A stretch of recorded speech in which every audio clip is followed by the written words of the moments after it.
Well, hello everyone. Meteorologist Michael Wilhite here with Southern Indiana Weather. Wanted to bring you a forecast update. Wow, we have an active weather week coming up, folks.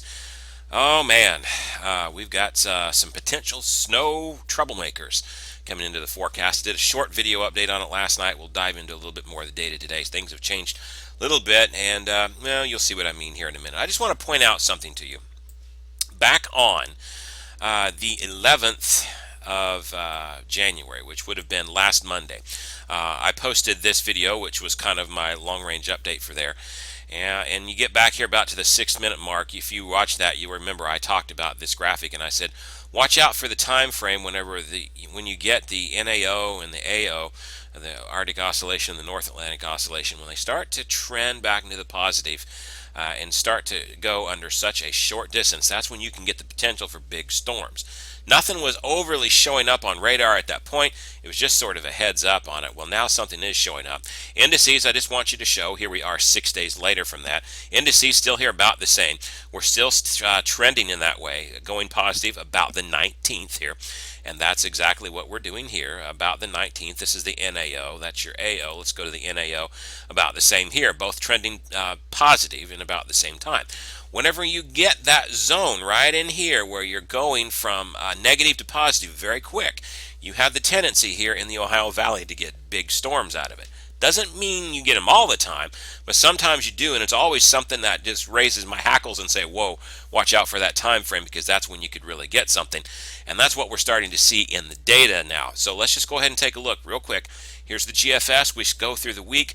High pressure after it comes in here after this Arctic front that's moving through today is gone. High pressure slides to the east, though, on Tuesday. By the time Tuesday night into Wednesday morning early comes, this will be about 1 a.m. on Wednesday morning. And here you go. You've got accumulating snow up here in Iowa, down into Illinois. Watch this low pressure system. You got some rain associated with this. Watch what the GFS does. It starts to bring it in, and it has that rain snow sort of right over us mixed. That's a little bit different than it had in its updated. If you watched my short update last night, the GFS was all snow for us. It brings a little bit of rain with us, so it's something that we'll watch out for. However, to be completely honest with you, the GFS just wobbles back and forth on this. The Canadian here, on the other hand, all snow event. Let me back this up. There it is. We come into the early morning hours.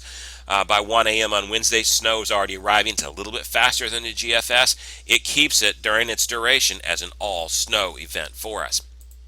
Euro model. I don't have the fancy, pretty colors here for you, but again, I just want to show you. There it comes, starting to dive down. And here we are by about 1 a.m. on Wednesday. There's that leading wave of the precipitation. Notice here's your 540 thickness line, so all of this is falling as snow. There's no chance of rain. Low pressure way down here in Arkansas. And now watch how it sort of skirts by here. It skirts by, and we stay in the free and clear, all snow throughout the duration. So right now, only the GFS is the one suggesting that there could be some rain with this. With the cold air locked in place, I'm tempted to believe that the GFS is probably not right on that. But we will see. There's always that chance that it could be, but I'm just not overly impressed with it right now. And let me just show you why here. Let's take a look at what the snow totals, what this would mean. Under the GFS solution, whenever there'd be a little more rain come through, at least a chunk here of southwest Indiana gets next to nothing snow-wise out of that. And then the healthier snows are certainly up to the north. Southern Indiana gets a little bit. But let me take you back to, this is this morning's run. Let me take you back to last night's run. Totally different story with the GFS. So the GFS is changing its tune. What I want to show you is the Canadian model. And I showed you the Canadian model, and this is the one that kept it all snow the entire time. Canadian model is singing a consistent tune, and let me just show you that. Go over to it, and here is, let me pull this up, here's the Canadian model from today. Shows a pretty healthy winter storm. Winter storm warnings would be out for this if this were indeed to verify. Now, don't take this and say, oh man, that looks like Evansville's going to get 8 inches. We're for sure going to get 8 inches. Can't look at a snow map and just say that. We're still a couple of days out from this system. But certainly it's a cause for alarm, and it's something that we want to certainly keep an eye on here, because it's a solution that could potentially happen, especially given this. This is this morning's run of the GGM, the Canadian model. Let's take a look at last night's run. Well, it's not as healthy, lower on the snow totals, but placement, let me just go back and forth between the two. Placement nearly identical. all snow for us. The heaviest snow on last night's run was just south of the Ohio River here in Kentucky. Now it's right along the Ohio River and extending a little in. So the placement not very much off. It's still very consistent with each other on this. Canadian model tends to handle these Arctic air outbreaks in the Clipper systems a lot better than what the GFS does, so I would lean more on that. The other thing to show you is that Euro is now coming into fairly decent alignment with it as well. Take a look at what the Euro model Euro model here is suggesting. Now roughly a 3 to 4 inch snow around the area for Monday, or excuse me, for Tuesday night into Wednesday. And as you look at one model run prior, this is this morning's, look at last night's. Well, there was the snow around too. All it did is increase the totals just a little bit more on this. So very consistent on both the Euro and on the Canadian to actually keep the placement about the same in each of the models, only upping the amount today. So right now it's looking to me like there's a really strong chance that we see accumulating snows in the area on Wednesday for all of southern Indiana. And I think a 2 to 4 inch snow could be a very reasonable estimate this far out. That's not the only snowmaker we've got to deal with, though. Let's go back to our friend the GFS and let's look at the models once again. The snowmaker comes out of here. By the time we get to this weekend, here we are 7 p.m. Thursday night. GFS indicating potentially some rain before it quickly transitions to snow as the low moves off here and actually gives us a pretty healthy snow with this. The GFS would give a fairly significant little snowstorm. Now let's take a look at the Canadian model. Again, here's the Canadian model. Starts off rain to our south. It actually tries to mix in potentially some icing accumulation here with this. That's something concerning that we would want to keep an eye on. And it leads to be a pretty healthy snowstorm for us as well before it goes out. So again, you've got two models agreeing with it. Well, let's go back to the Euro model. That goes away. What do you have here? Here we come in, the low is down. Look how cold we are up here. There's the precipitation. You guessed it, that would be a snow type of setup for all of us as it goes through, and it would be a pretty healthy snowstorm for us. So how much could we be talking about this weekend?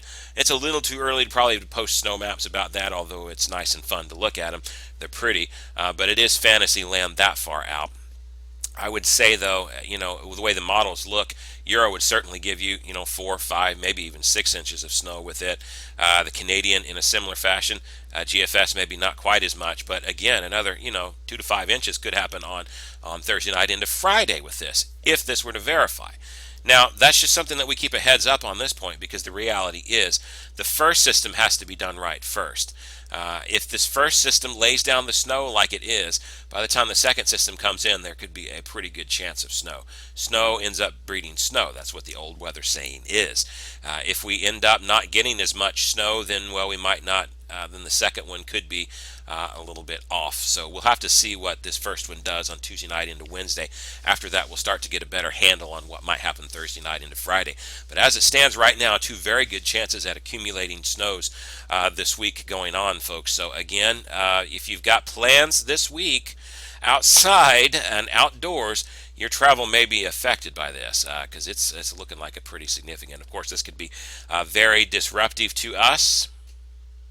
Schools may end up being canceled for a large chunk of this week if both of these end up verifying. Roads are going to be a mess, so you just keep this in mind, folks, as we head throughout this week.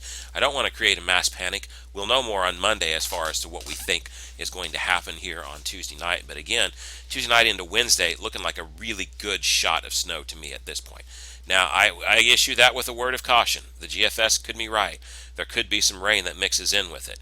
But the GFS, again, with its runs earlier, was indicating that. So we'll see in future runs whether it goes back to that or whether this is just a bad run of the GFS or whether this is a trend in the direction it should go. But again, the Canadian showing much different scenario with it. Canadian also being very reliable from run to run on it. So only increasing the totals, but placement looking pretty good. Euro, pretty much about the same thing. Again, current run, previous run, and back to the current run. So take it for what it's worth, folks. We've got a mess ahead of us this week. We know it's going to be a mess. As I said back on my video on the 11th, whenever you get these type of storms, these transitions coming in, you can get healthy winter storms. Right now it's taking a look at about the 19th, which is Wednesday, for a pretty healthy winter storm. And then Thursday into Friday, a pretty healthy winter storm here. That's certainly within this time frame of going to negative to sharply positive in a fast situation. So we'll keep an eye on it, folks. Just know that it's in there. I'll have daily updates throughout the rest of this week on our snows. So keep it tuned right here to southernindianaweather.com for more details. By the way, if you're out tonight, folks, it's going to be very cold. We have had a few snow showers and light flurries around the area. Nothing significant sticking. There's been a light, there's been a dusting here and there for most folks. For some folks, most of us haven't got a dusting of anything yet. That's going to be about it for the snows tonight, though, folks. We are going to go into the single digits tonight, so bundle up. Very cold day coming your way tomorrow with highs only in the teens. That's it for this update, folks. I'll have another video for you tomorrow. Take care.